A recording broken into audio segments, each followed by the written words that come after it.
What's going on, guys? We're back here in the shop and we got a Ranger XP 900. Customer brought it in. Claims they're hearing noise in the rear end, so we jacked it up, got it on our jack stands. And as you can see, the back wheel bearings on both sides are shot. So we're going to take you through and show you the proper procedures on what you need to do to replace your wheel bearings on a machine like this. So we're going to remove our wheel.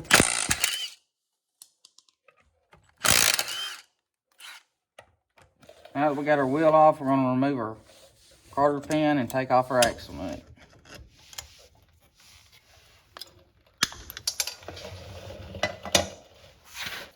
For those of you that don't know, on most of your side-by-sides, especially your Polarises, this axle nut right here is usually a 27 millimeter. On your 800s, 900s, and 1000s. Now that we got that off, we're going to take our caliper bolts loose on the back. And if I'm not mistaken, these are going to be 15 millimeters.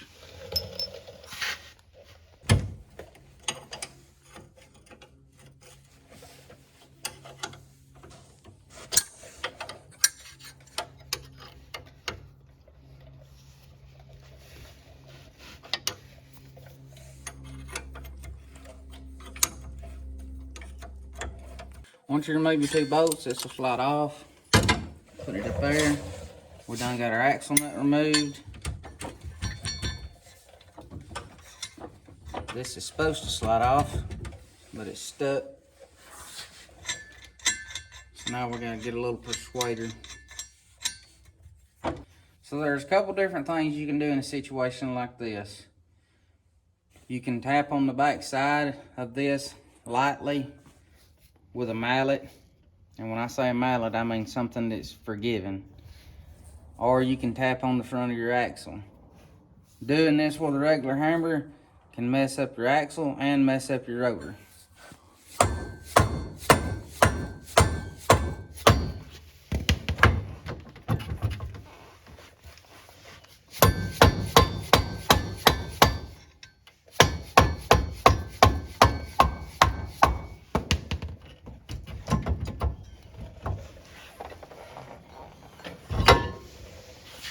So what we've had here is just a case of bearings being stuck onto the spindle and everything, which is not uncommon when you got wore out bearings.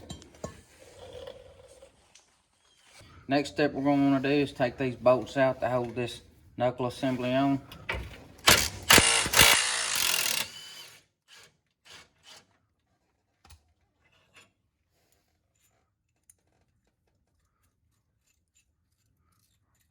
Got one on top, one on bottom. Bolts are different sizes.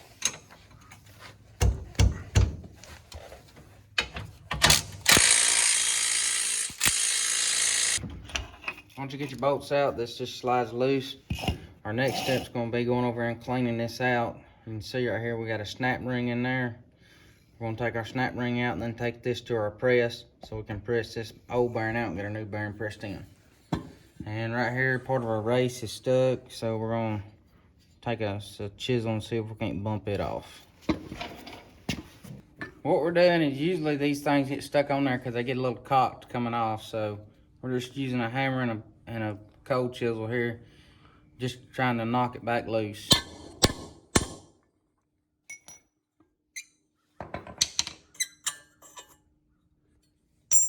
Usually it don't work that easy, but this time we got lucky. Get your wire brush, whether it's one that goes on a screw gun or just a handheld. Now we can get to our snap ring. This is probably going to be a little bit of a pain to come out. Usually they can be kind of stuck in there. Wow, this is actually going to come out easy. Now we're ready to move on to our press to get this old bearing out. We're going to wire brush the back side of this one. We got a grip here.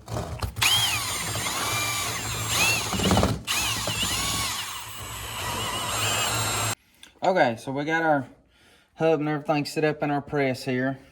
I'm not saying this is the correct way to do it. I'm saying this is the way I do it. Now, if you don't have a press, I understand. What you can do is, the one thing that I recommend using is, you can go to your parts store, local store, anything, and you can usually find these. These are called bearing race drivers. And I've had this sit right here, you can tell, for quite a while. I've used it for several years. I use this to press out bearings and stuff, put bearings in. Used it with a hammer, mallets. I've used it with my press. Works very well. Another thing I use to take up space, if you're like me and you do a lot of maintenance on your own machines or work on other people's stuff, these right here are spacers that come out of the bushing kits for a lot of the Polaris sportsmen's and stuff like that goes on with the bushing kits and stuff. These are some spacers that come with the Honda 350 Ranchers and stuff like that. Just different things I use that work very well for me. I got this set up and everything. I got my 2 spacers in there.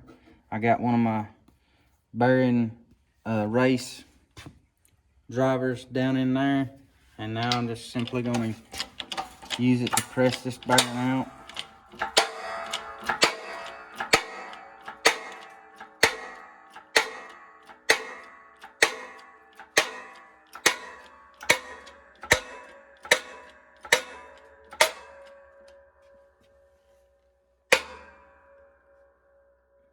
And it looks like I'm hitting just a little bit on this side over here, so I'm going to have to reposition it.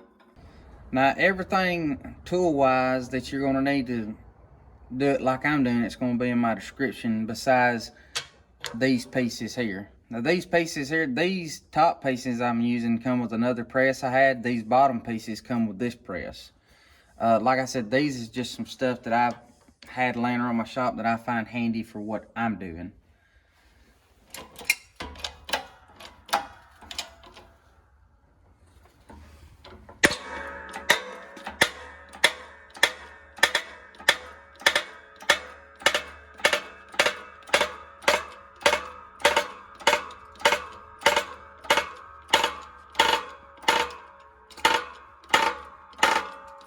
Now we got our bearing out. I'm gonna take our hub over here and clean up the inside of this and everything, get it back ready for another bearing. If you don't have a press, do not be afraid to attempt this with simply some punches or whatever you might have laying around to fit this. I've done this before in the past with blocks of wood like this to set everything up with. The biggest thing you got to worry about is you do not want to damage this. Beating on this flat with a solid lick to drive it out is fine, but you do not want to damage this. So you don't always have to have the fanciest equipment to get your stuff fixed. I like to do that, and then I like to take me a little bit of anti-seize and put in there just so they don't, the bearing don't get stuck.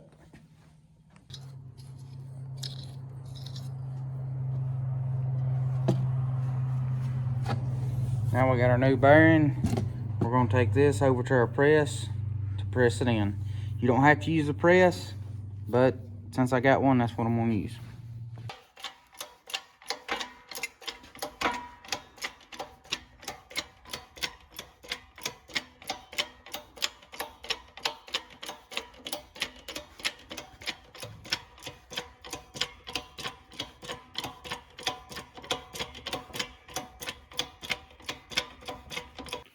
When you're pushing your bearing back in, you always want to make sure that it sits flush down against this. You don't want to over push it if you're using a press. You'll damage your hub, because you want to make sure you got enough room for your snap ring to get back in its spot. Another thing, if you're going to put a bearing in, and this goes with anything, whether it's a front or rear hub, ATV or side-by-side, and this bearing just falls in there, your hub is bad. You can put a new bearing in it, it's going to wear out, and you're still going to have a loose wheel. So keep that in mind when you're checking out your bearings and stuff.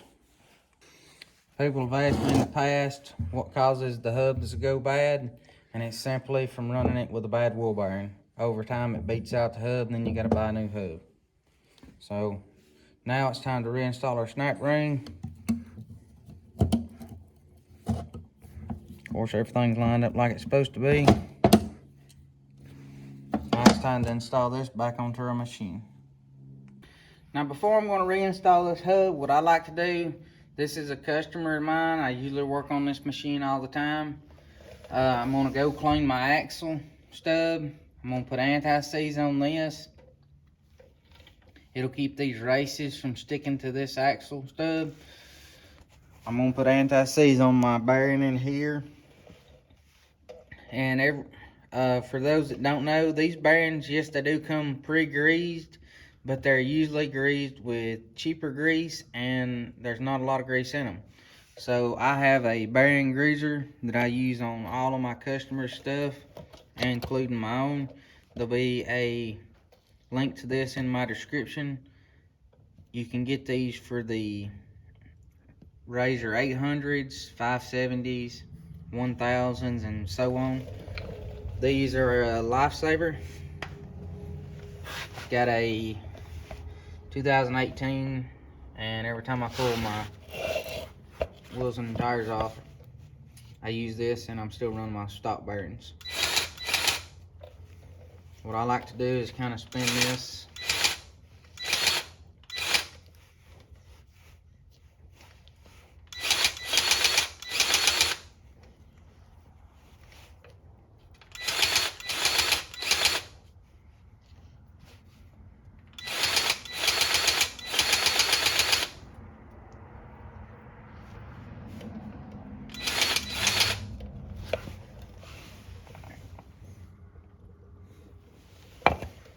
I usually fill mine up till I get a little grease coming out.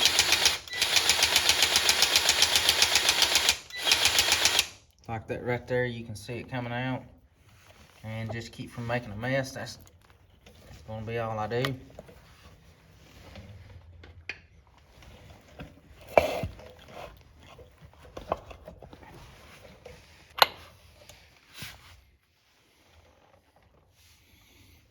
So now we got that done. You can see we got grease coming out on the back side. There's a little bit of grease coming there in the middle where the bearings meet at.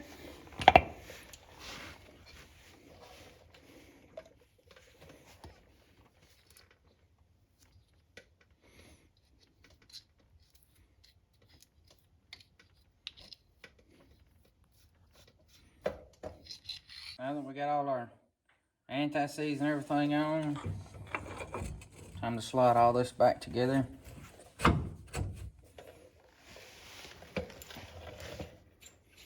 These bushings have a metal sleeve in them.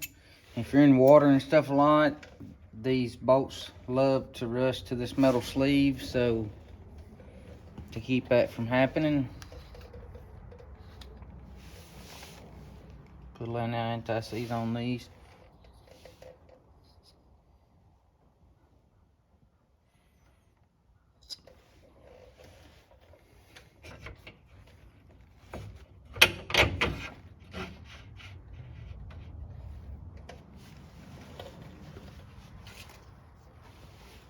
Got your washer and nut.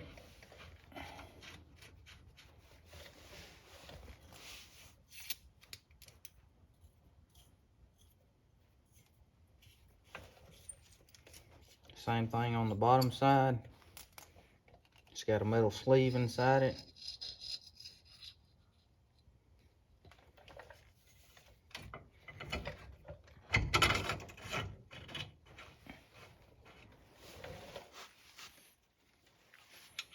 Got your washer and nut.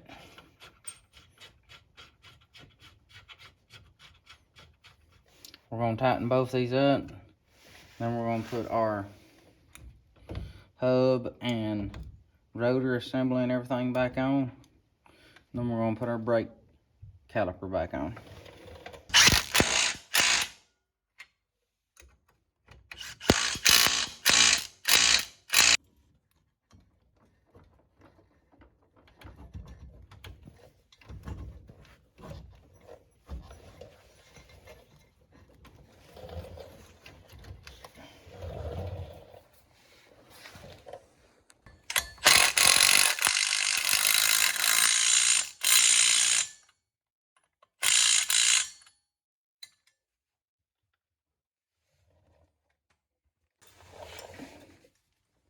forget to install a new Carter pin.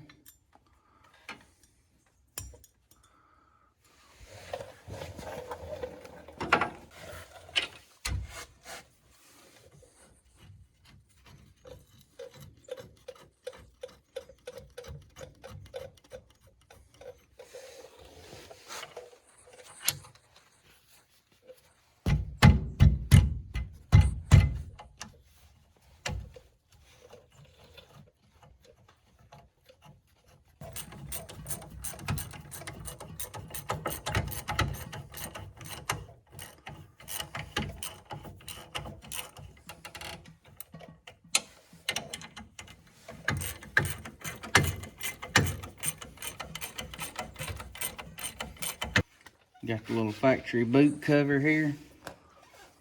I'll put it back on.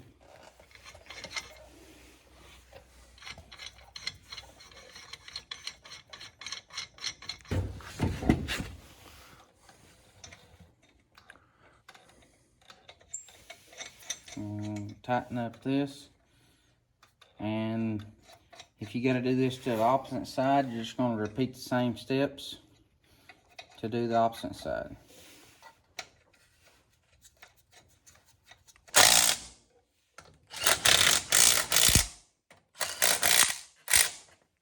Alright guys, if you find this video helpful, don't forget to give us a follow.